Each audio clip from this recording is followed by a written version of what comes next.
Hey everybody, the PS5 is a great system, and it keeps on getting more and more and more games. But right now, I want to go over all the best games that are available on the PlayStation 5 so far. And this is actually a continuation of my series going over the best games for the PS4 as well as for the Nintendo Switch. The PS4 video is already out, and you can check for a link for that in the video description if you haven't seen it already. And the best top 10 games for the Nintendo Switch are coming out very, very shortly, so do be on the lookout for that one.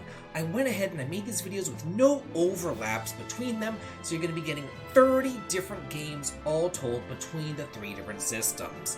And if you're new here to the channel, please be sure that you hit that like button to show your love, and subscribe for some more top 10 lists, reviews, and news. And now, let's start going over some of these great, fantastic PlayStation 5 games. Number 10, One Piece Odyssey. Also available for the Nintendo Switch, PS4, Xbox, and PC. I've personally never been the biggest fan of anime, but I am a big fan of JRPGs.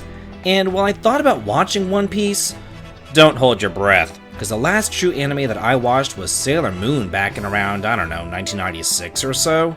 So I really can't speak on that, but I can speak on the quality of this game.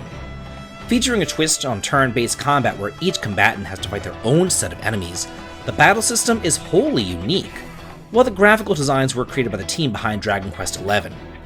Each character also has their own unique special abilities and talents that they can use in battle or out in the field, and it features worlds plucked straight out of the anime.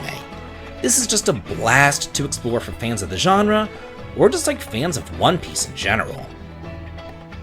Number 9, Monochrome Mobius, Rights and Wrongs Forgotten, also available for the PS4 and PC. I will be the first to admit that I didn't think that I was going to like this game. Whenever I was offered the review key, I emailed the company back and then I told them that I'd give it a shot, but don't expect much, and probably don't even expect a review at all. All I knew was that it was from the Utaweromunu series, which I really can't even pronounce all that well, and that it was pretty much just like visual novels and stuff. So I turned it on and I thought, okay, I'll just do an impression or something. I'll play it for an hour or two, whatever. But then that turned into 7 hours on the first day, and then the following week, 40 hours. Then I beat the game. No one was more surprised than me to find a super fun, beautiful, turn-based Grandia-esque game here. This brought me back to the glory days of the PS2, with massive zones, fun characters, huge dungeons, cool towns, and just a return to traditional JRPG goodness. I was pleasantly surprised with this one, and I think that you will be too. And hey y'all, if you're liking this, please be sure to smash that like button and subscribe for some more great content. And now, for number 8, Persona 5 Royal, also available for the Xbox, PC, Switch, and PS4. Confession time. I'm not the biggest fan of the Persona series, with my first introduction to the franchise being Revelations the Demon Slayer back on the Game Boy Color, and then segueing into the Persona games on the PS1. I just kind of felt like those were all hot garbage. So because of that, I've been kind of touch and go with the series. So I was apprehensive whenever this was announced, but I am happy to say that the game is fantastic. Yeah, it starts slow, but it's worth it. The press turn-based combat system first introduced in Persona 3 is as fun as ever, and if you're looking for a behemoth to just suck away upwards of 100 hours of your life, you found the right one. Number 7, Star Ocean: The Divine Force, also available for the Xbox, PC, and PS4. We can credit this fantastic game with the revitalization of the Star Ocean series. This really turned it around, as the Legacy series has been teetering on the brink of extinction for over a decade now. And I truly felt that if Tri-Ace didn't pull out a masterpiece, then it would just be the end of the series.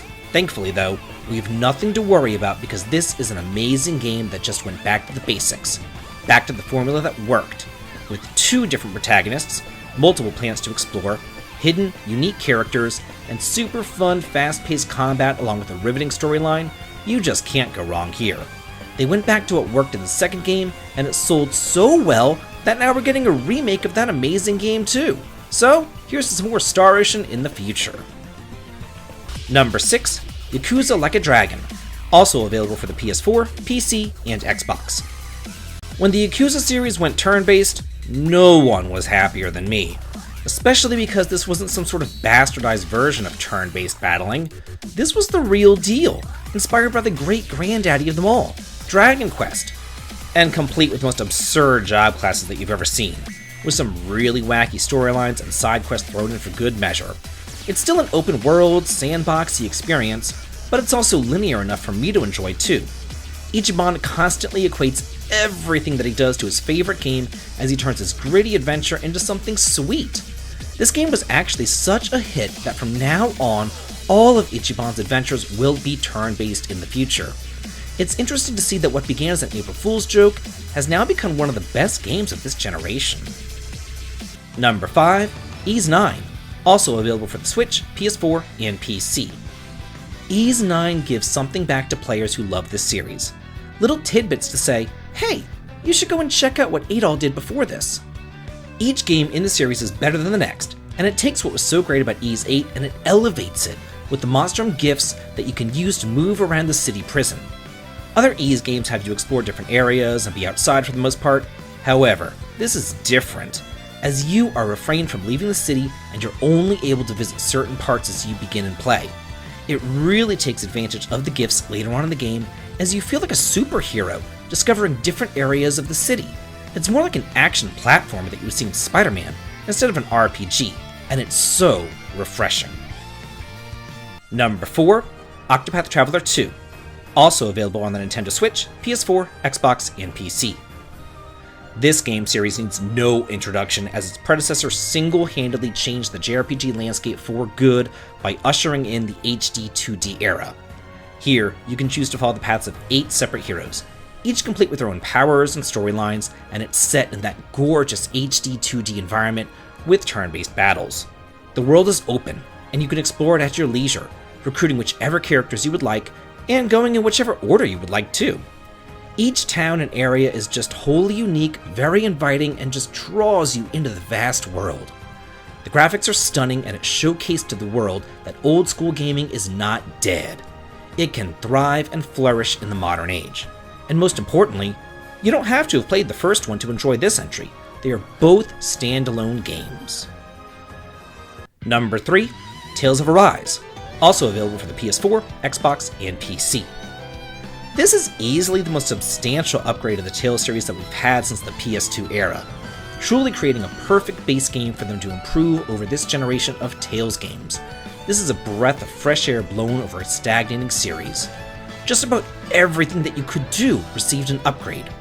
The beautiful new, almost graphic novel art style, which bleeds into the new skit system, a complete battle system overhaul, phased boss fights implementing elements from other action RPGs, a simple yet useful food system, and a crafting system that unlocks more customization over time.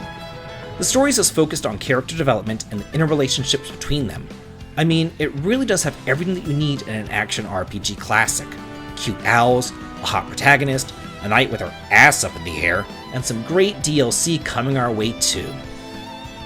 Number 2, Final Fantasy VII Remake Intergrade, also available on the PC. At first, I was wary whenever I heard about this remake. I mean, I played the original religiously back in high school, and I just didn't want its memory tarnished. And Square doesn't exactly have the best track record whenever it comes to Final Fantasy these days.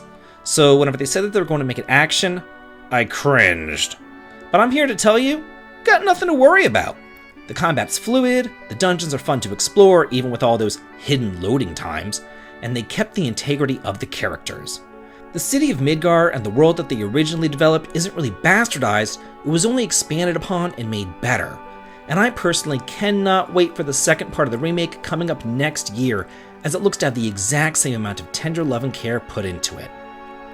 And number 1, Sea of Stars, also available for the Nintendo Switch, PS4, Xbox, and PC. If I had a dime for every time that I heard about a game inspired by Earthbound or Chrono Trigger, I'd be rich. And while most of them fall short of their inspiration, Sea of Stars is an exception. Taking the tropical island theme of Chrono Cross and melding it together with the battle system and tight storyline of Chrono Trigger is just an ingenious combination. The story follows 2 Solstice warriors as they go off to defeat the Dwellers, which are essentially world eaters bent on destruction. All of the areas are massive and super fun to explore, but I guess if I was going to fault it anywhere, I would say that the combat can get a little bit repetitive insofar as everybody only has like 4 skills. But otherwise, man, you were just knocking down the door of greatness with this one. So that's it for the 10 greatest PS5 RPGs. Did I miss any? Let me know what your favorites are.